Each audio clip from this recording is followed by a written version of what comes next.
Thanks a lot. Thanks, Brian. It's a pleasure to be here. Like Brian mentioned, I'm an EMBA grad from 2003.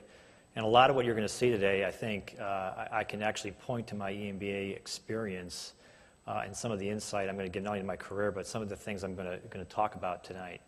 And, when Brian first talked to me about some ideas of what to talk about, just about, my experience, my philosophy, my outlook on how I viewed, moving up, maybe changing jobs, getting a new job, moving up in my current position. I kind of realized that's a lot like giving advice to somebody who has kids, and it's really tough to do because every situation is different, every situation is very personal, every company is different. So by no means am I trying to say this is the answer to everything, as much as this is kind of where I've come from in my career, which has been very unique to everybody else. Very unique experiences before Under Armour, and definitely very unique experiences at Under Armour. But some of the things that I thought I'd point out as far as how I've looked at things and my philosophy and my views on things that have helped me in my career, again, not only maybe switching jobs, but more importantly, advancing and moving up and adding value in your current position. So there's a couple points I'm going to raise in this and how I view things or from my experiences again. And the first thing is what I call brand you. And a lot of people will say, take stock in yourself, think of your strengths and weaknesses. I kind of looked at that from a different perspective and say, every company has a brand, every person also has a brand. What is your brand? What are your strengths? What maybe are your challenges? But also, what do you stand for? What's important to you? Those are things that are, I think, very important to think about. And these are the things that we kind of draw the line on some things and say, these are showstoppers for me, potentially. And I apologize for some of these might be pretty small, but really this is about know who you are, and probably more importantly, who you are not. This is very important. If you get too far out of your comfort zone as an individual, you're not setting yourself up for success. As a CFO of a company who is I guess an understatement would be very fast-paced environment, very outgoing environment, a loud kind of in-your-face environment. If you've ever seen our commercials, the environment's kind of like that too, very aggressive, very outgoing, fast-paced environment. I have to be the one that's a little more calm inside.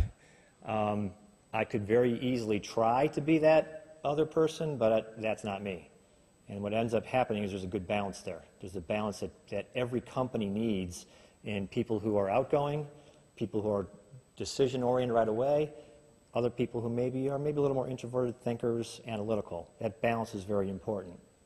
So again, don't try to be somebody you're not. If I tried to be a salesman, Under Armour would probably be about a $10 million company right now. Trust me. Self-awareness is a great strength. This kind of goes back to knowing who you are and your strengths and weaknesses. Take stock in yourself and be honest with yourself. Be honest with who you are, what you stand for, what you're good at, and what you're not good at.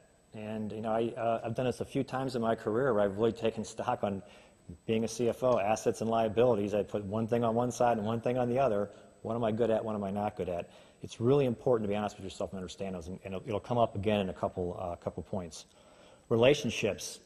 This is something I'm going to look very importantly at in my career, especially at Under Armour, is defining relationships. And there's a lot of different relationships. How do I look at relationships? Quality versus quantity. I'm a quality person, not a quantity person. I'm going to have fewer relationships that are very, very close and very important. Now, on the sales side, quantity might be more important. But again, I think it's understand what strength you have and who those important people are to have relationships and why, and how those relationships add value to your organization and ultimately to you.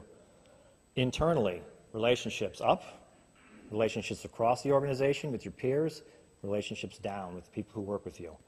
Again, there's different ways and different approaches of how you deal with those people. Internal and external. There's a lot of important external relationships. In my role, actually, a lot of the external relationships sometimes are more important than the internal relationships. So again, really just trying to decide how do I stand for relative to relationships and how am I going to deal with people who are important to me and who is important to me. How do I problem solve? And this is really around approach and analysis of how am I going to approach every problem and issue that comes up. Consistency is very important. At a company like Under Armour, you have to be consistent in your approach to things. So there's actually a process that I have and that I've also talked to my team about, and how do I approach problems that come up. Decisions and judgments kind of goes along with problem solving, but again, how are you going to make decisions? How are you going to make judgment calls? Okay, these are things that I think you as a person, what I've done is I've taken stock in myself and how do I approach certain of these things, and I've kind of drawn a line in the sand of what I will and won't do when crisis points hit or tough decisions come up. Ethics and integrity, I got to tell you, it's not lower on the list because of importance, but in my role, in my position, it probably should be first on the list. And talk about drawing lines in the sand. This is one where I think everybody should draw a line in the sand of what do you stand for from an integrity perspective and ethics perspective, and pick and choose your battles around that too. Disputes, how do you handle tough situations? This can go, again, up in the organization, down in the organization, across the organization, internally, externally. Never fun to disagree or have a disagreement with my CEO at Under Armour. It's never fun. But again, pick and choose your battles, and how do you approach those things? Because you're going to have them. They're natural. And lead change. This one is a must. Anybody in here who is a leader probably understands it. Anybody who wants to be a leader and is not quite there yet, I'm going to tell you right now, in this world, in this environment, if you can't do this, you're going to struggle. Everything's about change, and it's fast. It is fast-paced. Never be complacent where you are, because something's going to change on you. So that's kind of the brand new piece. Second piece is always looking at and defining what's important. And, excuse me. The first thing is alignment to the organization and goals is key. So again, if this is about advancing yourself in your current position or becoming more valuable to your organization, which is the second point, value adding, it's understanding what's important to the organization. So many times, mostly to me getting my MBA, I was focusing goals on things that I thought were important, that I thought my team should be focusing on, but I wasn't working around the organization to understand what truly was important. I'll give some examples of that in a second. Short and long-term balance, very, very important. Fast-paced environment, there's things you must do for the benefit of today, but if you do not focus on the long term and the things that you should be working on today for the benefit of the long term, it's going to catch up to you very, very fast. And it's something I've learned in my career.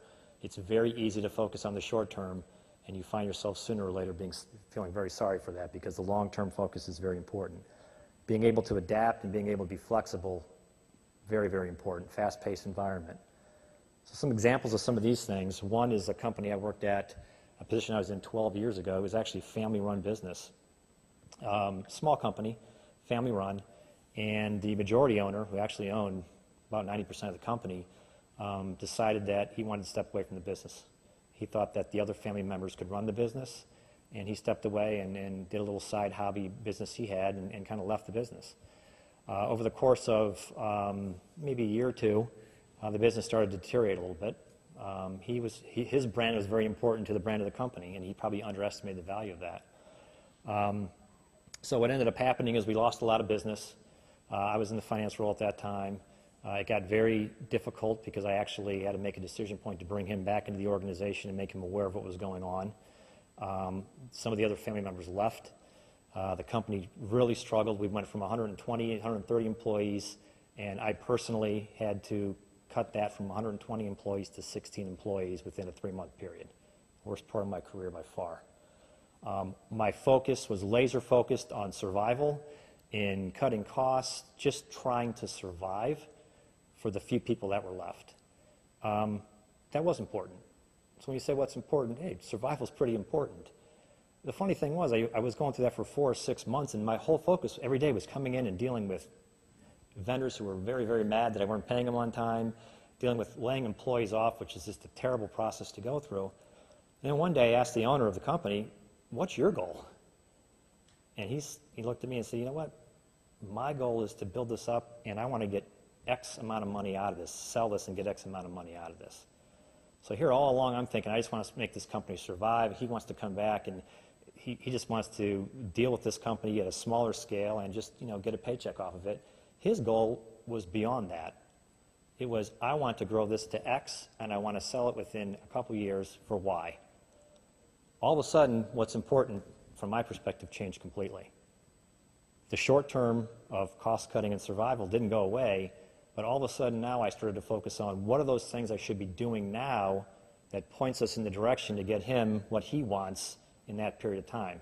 It changed my focus. And it was a 10-minute conversation all of a sudden that changed my focus. So it was pretty interesting. And again, don't assume that you always know what's important. You got to ask around a little bit. Another example at Under Armour recently was the economic crisis we went through over the last 15 to 18 months, especially on the credit side. So imagine our focus in August of 2008 was one thing, and then in September of 2008, it completely changed. Credit went away. Our bank syndicate, who we thought was pretty strong, we found out was very weak, and we were exposed. And here's a strong, great company like Under Armour. All of a sudden, we have a credit facility that's at risk. So it's great to focus on long-term and growth and international revenues and apparel and footwear. If we can't have money, none of that matters. So it was really, it changed our focus like that overnight. Adapt and be flexible. Talk about adapting and being flexible. It was literally overnight. And we put laser focus on liquidity in the organization over a 12-month period. And we set up task force across the company. And we actually increased our net liquidity from $156 million at the end of last year to $267 million at the end of this year. So we increased our liquidity $110 million in 12 months just by changing our focus, because that became important all of a sudden. So again, that, from an example perspective, what's going to add value? Be adaptive, be flexible, ask, look around. Don't always assume you know what's important, because it might be a little bit different. This one, I got to tell you, I'd be lost without this one. And the important thing here is, let's go back to the first two slides. When you're going to build a great team, what's your brand? So what do I stand for? What am I good at? What am I not good at? Be honest with myself. What am I not good at?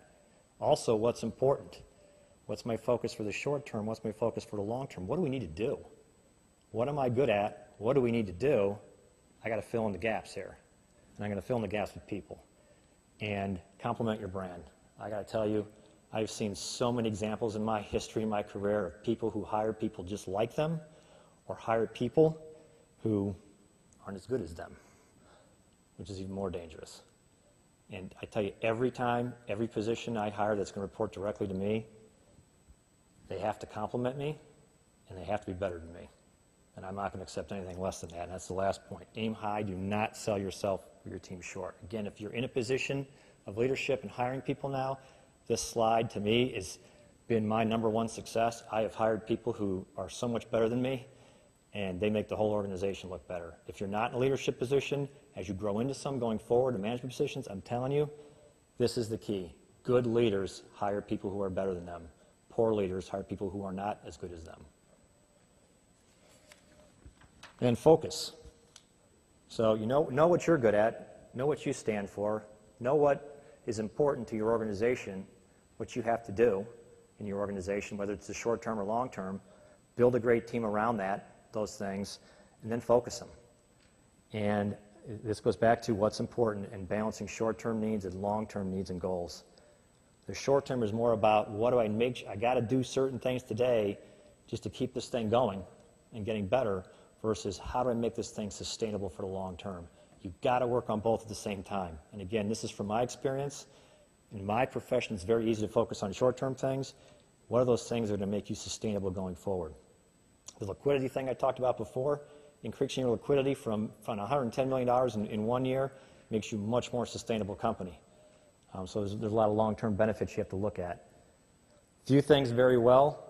I got to tell you, this is the biggest struggle in my career, is to narrow things down to a few. It's a struggle at Under Armour. We always have a joke that says our top 10 list always has 13 to 15 things on it. And it's true. A lot of organizations are like that. You just can't narrow your focus. This is tough to do. This is probably 50% of my job, is keeping my team focused on what is important. Jim Collins, great quote, good is the enemy of great, right? You can do a lot of things good, you can only do a few things great. There's a statistics that Franklin Covey actually did. The number of goals you have correlates to the number achieved with excellence. So what they did is they did a study and said, in general, people or departments that had 1 to 3 goals, guess what their success rate was? 100%. Companies that, or people or individuals that had 3 to 10 goals, how many of those do you think they accomplished? 2. 11 to 20 goals? 0. So again, the idea here is this is a value-add exercise. Focus, focus, focus. If you're going to be successful, you have to do things very well. And if you try to do too much, you're not going to do anything very well.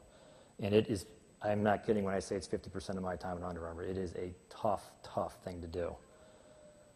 Take goals in phases, build wins along the way. When you set your goals, give your team some easy wins early on and build momentum. I mean, we always put things into phases, and I tell you that first phase is always an easy win. Because as soon as that team gets a win, the momentum builds quickly, and they really start to run with things. This is another tough one. Every goal should be measurable. Key drivers, metrics, leading indicators are critical. A lot of lagging indicators out there, but focus on leading indicators. Under Armour has been really focused on our inventory efficiency. Inventory turn is a metric that's out there in the marketplace. Everybody looks at each other's inventory turn. It is a lagging indicator. Leading indicators, what are those things behind the scenes that drive that metric? And how do we focus on those things, and what are we going to do with those things to improve those metrics, because the turn metric will automatically improve. Very tough to dive into those leading indicators. It's almost like I bet if we do this, the result will be this. And it's a very tough exercise too, but again, at Under Armour, we've actually gotten very good at that across the organization. Patience, wow. I don't deal with a lot of patient people. In my profession, you have to be very patient, but I got to tell you, this isn't just about professionally, but it's also about your career, and this is where I can speak from experience. Be patient and realistic in your professional development, goals, and compensation. I've got to tell you, the average age in Under Armour, I think, is 29 years old. I deal with a lot of young people just out of school or out of school in 5 years, and I've got to tell you, the mentality to the good, aggressive, hard-working people that just want to do the right thing and want to work very hard and very intelligent. The downside of it, and maybe it's the MTV generation, it's the I want it now, is they want promotions and money just to flow in right away. It's a little bit different in how I grew up in my career. I think patience is important.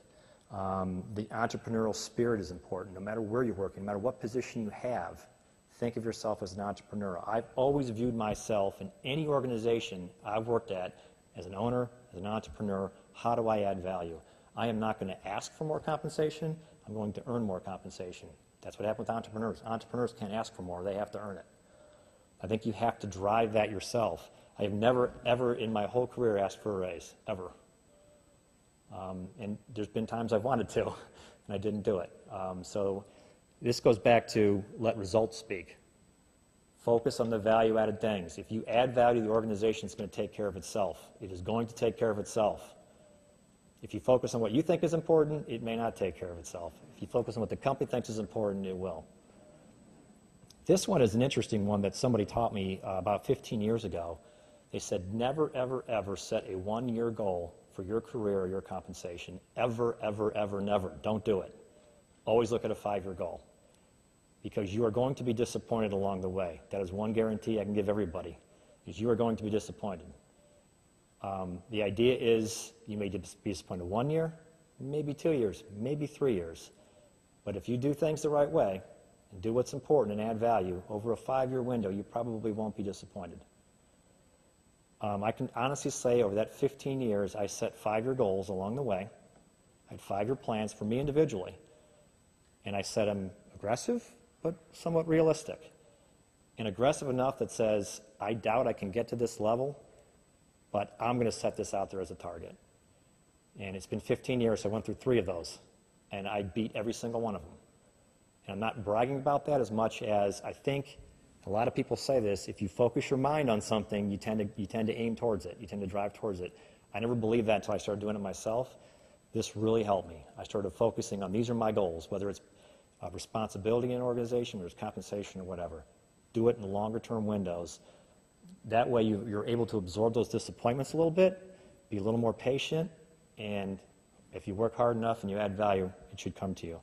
I always say the hockey stick here is, this is like a lot I preach to the people who work with me right now who are coming into my office every day saying, I want more money, I want more money. Be patient, add value, and truthfully, people's success usually is a hockey stick. It seems like it's going along pretty slow, and then all of a sudden you get to a certain point in your career where you become a leader, and you really start to add value, it starts to take off.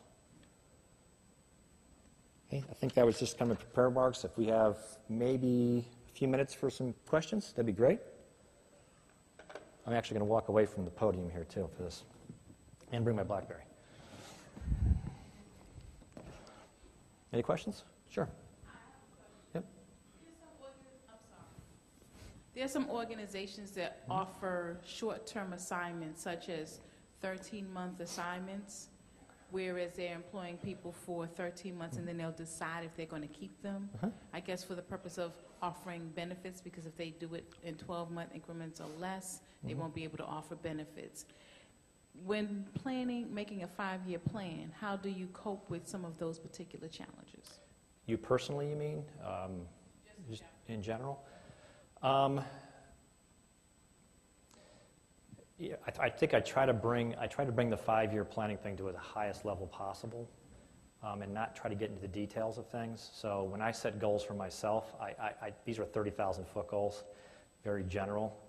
I don't want to get into the details of I need this piece or this piece or this piece as much as this is kind of where I want to be. I think that's important. You want to make it gray enough so it's flexible, and you want to be able to adapt to it. That says I need enough room for success here that if I get into this box of success, I'm going to be very happy. The idea again is to set yourself up to win, and the more detailed you get on those 5-year goals, the more you could be setting yourself up for being disappointed. So from a personal perspective, when I look at that, I don't get involved in, I want this kind of benefit, I want this, or I want this. It's more where do I want to be, and what do I want to be from a wealth perspective or a responsibility perspective. Does that answer your question? Okay. Anybody else? I'll even answer questions about Under Armour if you want. 2 questions, actually. I have my own business, and setting the 5-year goal, I've always done that. Has been critical, especially this time of the economy that we're in now. I mean, what I set forth 3 years ago, not meeting that objective in that next year was killing. I mean, I was like, oh my God, it's the first time since I've been in business that this happened. And then last year, it was even worse. Now this year, I've seen a change, and knock on wood, I think things are coming around, but I do think that 5-year goal for anyone who is having some personal, for your own personal career growth is to do that 5-year. I totally agree with that. Yep. And then I have a question regarding Under Armour. It seems like you guys, I have stock in Under Armour. I was really excited to be the first, even though I had to pay $25 a share, to get it, but it's still worth the same price today, though. I know. But you guys were up pretty high at one point. But I know. why are you going into shoes? Oh my goodness. You an equity analyst? This goes back to long-term planning. So when you think about we're an apparel brand. We realize as an apparel brand you can only grow so much. So we could grow from, we're coming off a year we did $856 million in revenues. Still a pretty small company, which people are kind of surprised when they hear that number. It's like, wow, I thought you were much bigger than that. That's because of the brand. We do so well at branding. We could probably get to $2 billion. $2.5 billion is only an apparel company. We could probably get to $2 billion is only an apparel company in the United States and Canada. We want to go beyond that. So if we're going to truly optimize our value to our shareholders long term, we realize that to grow this brand to $2.5 billion, to $5 billion, to $10 billion, whether it's 5 years from now, 10 years from now, 15 years from now, you're going to have to do a lot of other things. You're going to have to be an international global brand, and you're going to have to go beyond apparel. And we think footwear is the next logical step for us because it outfits the athlete. There's a lot of things we can do outside of apparel and footwear too, but we think footwear is a very important piece of being a performance brand. So it's not about getting to 2 billion, it's about getting to 5 billion and 10 billion. We have to be a footwear brand. And the global play is really important there because the two most important sports right now in the world, soccer and basketball, are very heavily reliant on footwear. Another reason why we think it's important. Yeah. Questions? Sure.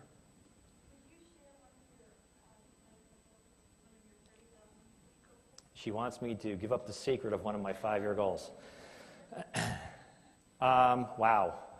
I got to be careful with that one because this is being videotaped, right? From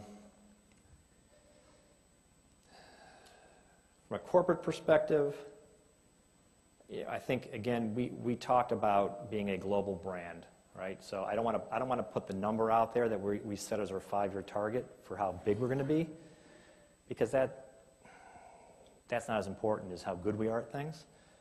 But one of the things we are is we want to be the #1 performance brand globally in the world.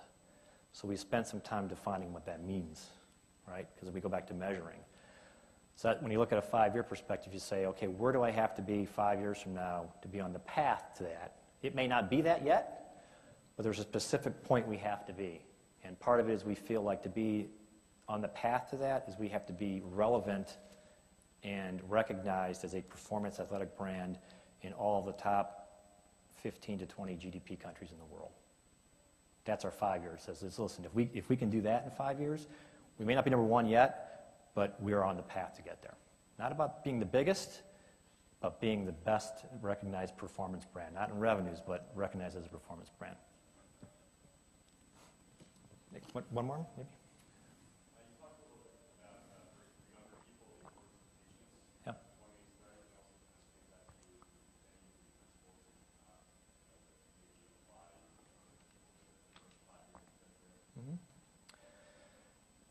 Yeah, I think the comment I was making around what I've seen with people in the early stages of their career is the expectation in a fast-paced environment that their career should match that fast-paced environment, move up pretty quickly.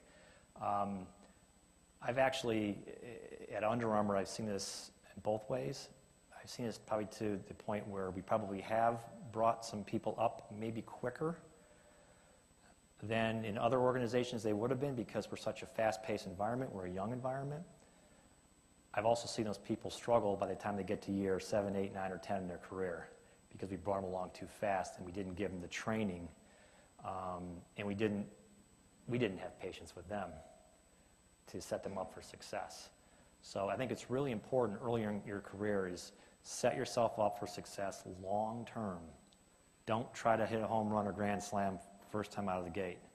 It is a marathon. It is not a sprint. And you're laying the foundation those first 5 years for year 10, year 15, year 20. That's when the benefit comes through.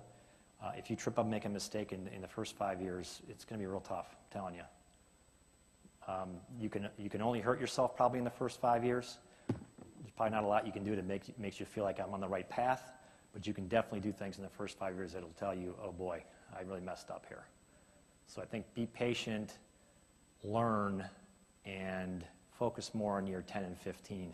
And what do I got to do now so I'm successful 15 years from now? Not necessarily the first 5 years. But it does go back to, what's that goal for those 5 years that's going to set me up for year 15 or whatever? Yeah.